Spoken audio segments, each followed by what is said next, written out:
Ezt a babakocsit elhúzzuk? Vagy Áron ahhoz nem csatlakozik? Nem.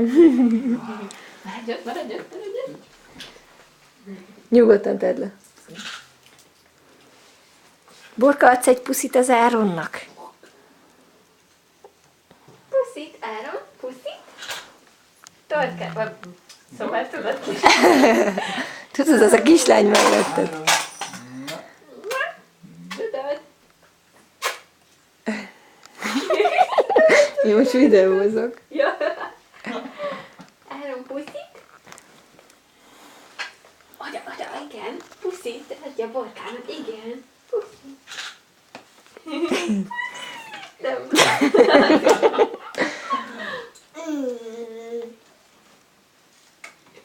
De ügyes. Jaj, ügyesen.